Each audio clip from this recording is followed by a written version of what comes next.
Final question on Labour politics. I'm speaking as a Labour historian.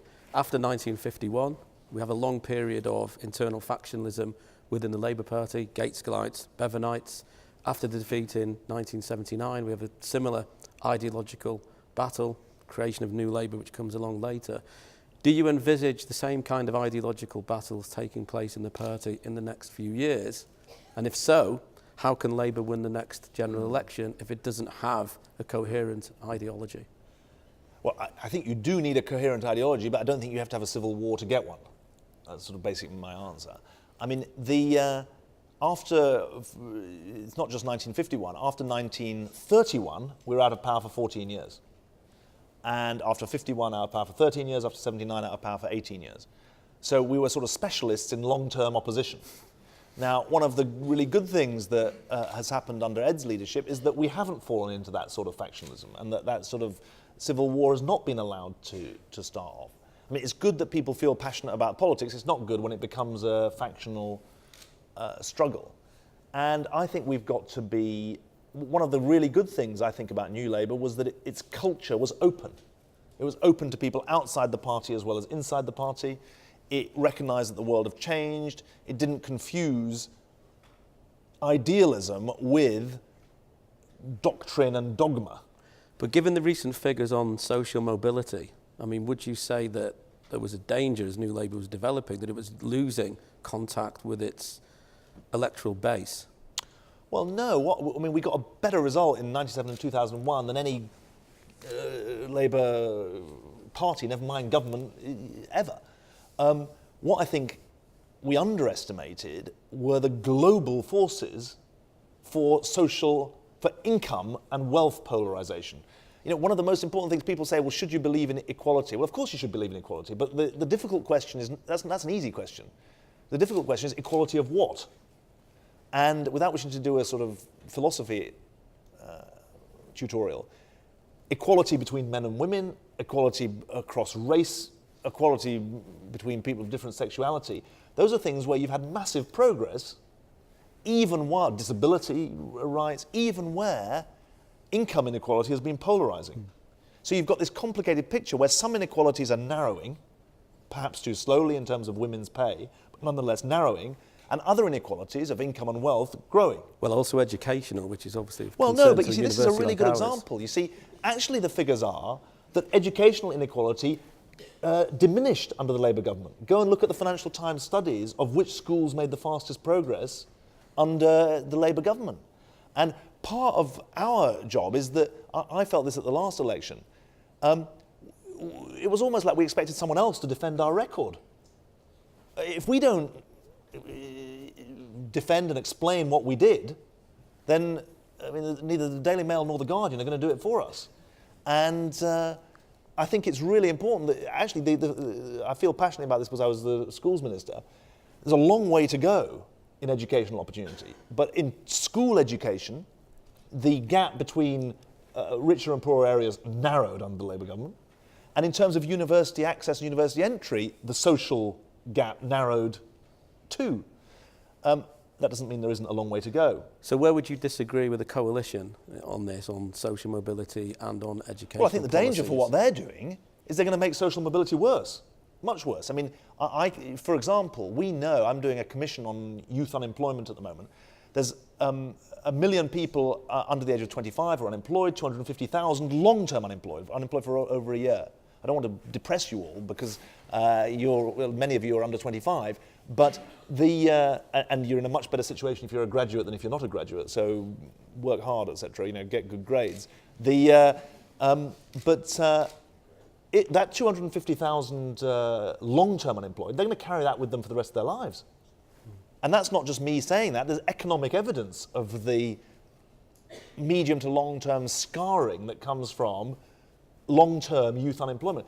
So what we're in danger of now, in just that one example, to make it worse, tuition fees. I mean, the trebling of tuition fees and the abolition of any subsidy for study in the social sciences. No other country in the world has done that. There's an obvious danger. I represent a constituency in South Shields, which the professor mentioned. It's not an area which has historically high levels of university entry. We don't have a university campus. One of the good things about University of Wolverhampton is you've got campuses in Walsall and elsewhere in the Black Country. You've got one in Telford, I think, as well. We don't have a university campus in South Shields, and the danger is that too many youngsters in South Shields just say, well, university is not going to be for me. So I think on a number of areas, child poverty, you're probably going to see that rising now. So I think there's a real danger that the gains, even if you think they were too limited, are going to be chucked into reverse. Okay, David, that's great. I'm sure that's opened up a whole range of questions that we'll now open up to the floor. Good, thank you very much. That was a very good impersonation of...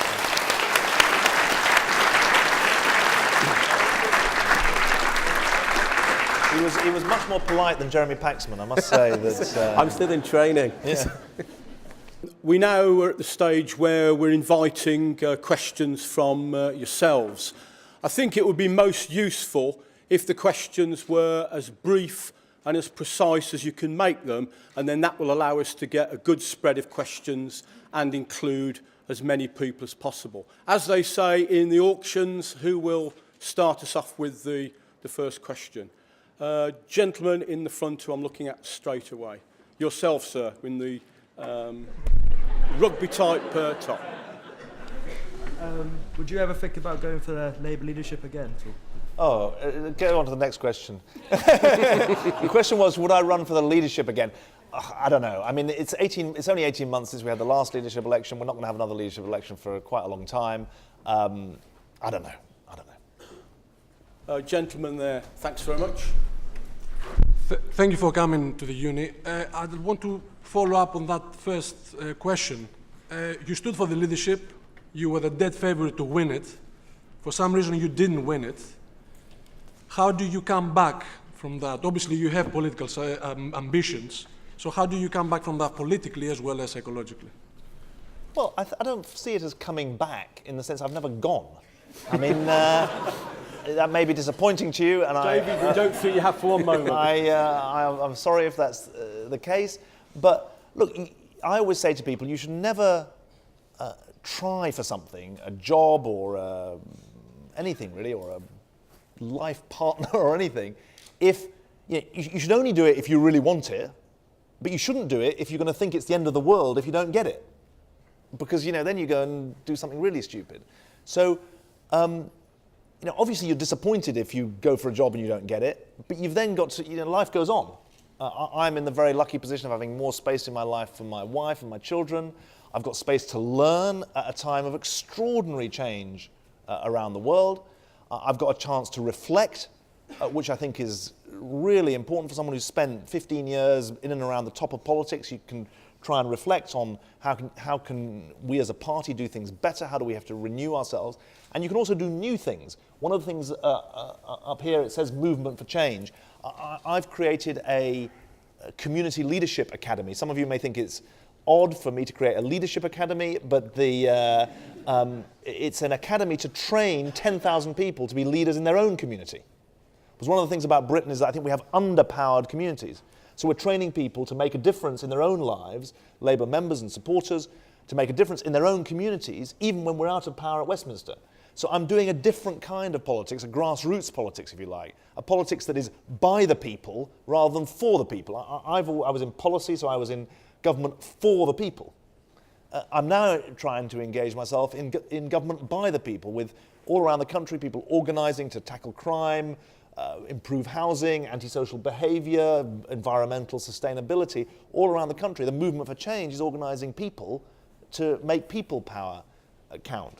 So I think what I would say is I still feel very strongly about the injustices and the stupidities that I see around me, and I want to do something about them, but I have to find different platforms to make a difference.